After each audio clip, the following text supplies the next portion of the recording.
Question number 2.25। देखिए इसमें एक सेटअप दिया हुआ है जो कि एक बैटरी है जो कि 300 वोल्ट का है और उसके साथ में ये 4 कैपेसिटर इस्तेमाल हुए हैं। मैंने उसका नेमिंग कर दिया C1, C2, C3, C4 और सबके वैल्यूज मेंशन है। ठीक है, क्लियर। अब इसमें हमें इक्विवेलेंट कैपेसिटेंस निकालना सबसे पहला टास्क है। तो देखिए ये जो दोनों कैपेसिटर है C2, C3 ये दोनों सीरीज में हैं, तो इन दोनों का जो इफेक्टिव कैपेसिटेंस होगा लेट्स से C डैश, तो वो हो जाएगा C2 into C3 by C2 plus C3, right, C2 plus C3। तो ये कितना हो जाएगा 100 पिकोफैरेड का वैल्यूज रखने पर, राइट। अब इस स्टेप के बाद का कहानी इस तरीके से है कि ये दोनों कैपेसिटर आप देख सकते हैं ये दोनों पैरेलल कैपेसिटर्स हैं, राइट। तो ये C1 और C डैश मिल के जो इफेक्टिव कैपेसिटेंस बनाएंगे let's say C double dash, जो कि आएगा C1 प्लस C डैश, और ये कितना होगा 200 पिकोफैरेड, क्योंकि 100 प्लस 100 200 हो गया।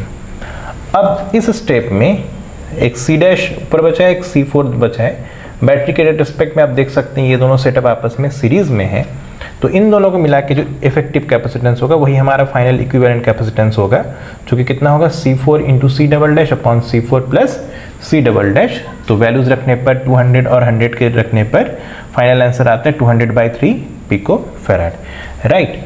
अब इसके बाद जो कैपेसिटर को नेट चार्ज सप्लाई करेगा बैटरी, वो कैसा निकलेगा, Q इक्वल टू C भी होता है, तो इस जगह पे हम Q बराबर C की जगह पे C इक्विवेलेंट यूज़ कर लेते हैं, और वोल्टेज हमको पता है 300 वोल्ट का है। तो सभी की वैल्यू पुट करने के बाद हमारे पास जो नेट सप्लाई आ रहा है चार्ज का वो कितना है 2 इंटू 10⁻⁸ कूलम, एग्रीड।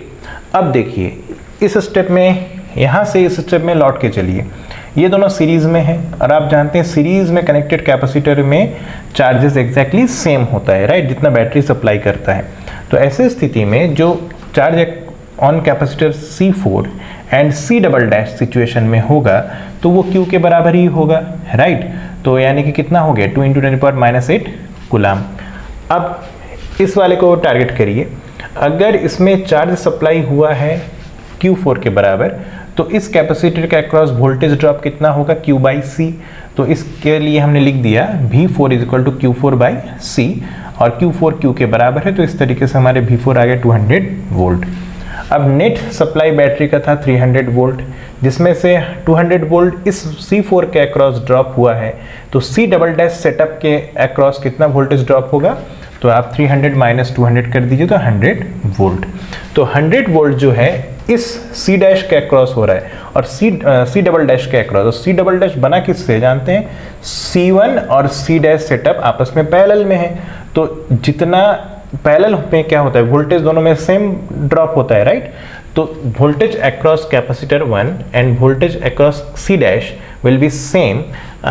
तो वो कितना आ गया हमारे पास V1 यानी कि voltage across capacitor 1 and V dash यानी कि वोल्टेज अक्रॉस C डैश, ये आ गया V डबल डैश के बराबर, जो कि हमने निकाल के बैठा था, कितना है 100 वोल्ट। क्लियर है। अब ध्यान से देखिए, इस वाले के लिए हम चीज़ें लागू करते हैं। फर्स्ट वाले के लिए इसके अक्रॉस वोल्टेज हमें पता चल चुका है, राइट, 100 वोल्ट। तो Q इक्वल टू C भी यूज़ करेंगे, तो इससे यहाँ से Q1 कितना आ जाएगा C1 V1, जो कि 10⁻⁸ कूलम आ गया। अच्छा, अब इस पूरे सेटअप में जो नेट चार्ज सप्लाई हुआ था वो हमको पता है Q के बराबर, उसमें से Q1 चार्ज यहाँ से सप्लाई हुआ, यहाँ पे सप्लाई किया गया, तो बचे हुए चार्ज C डैश कैपेसिटर में आया होगा, तो हम कैसे निकालें Q माइनस Q1 कर देंगे, तो इस तरीके से Q डैश निकला है हमारा 10⁻⁸ कूलम, राइट। अब C डैश कौन है, C डैश अपने आप में दो कैपेसिटर आपस में सीरीज में होने से, और सीरीज में कैपेसिटर एग्जैक्टली सेम रहता है, राइट। तो इस तरीके से हमें जो चार्ज अक्रॉस C2 होगा और C3 होगा वो एग्जैक्टली कितना होगा Q डैश के बराबर ही होगा, जो कि 10 इंटू 10⁻⁸ कूलम। अब बात खत्म हो गया। V2 कैसे निकलेगा Q2/C2, तो हमने वैल्यूज रख दिया 50 वोल्ट, और सिमिलरली V3 कितना आएगा Q3/C3 50 वोल्ट। क्लियर।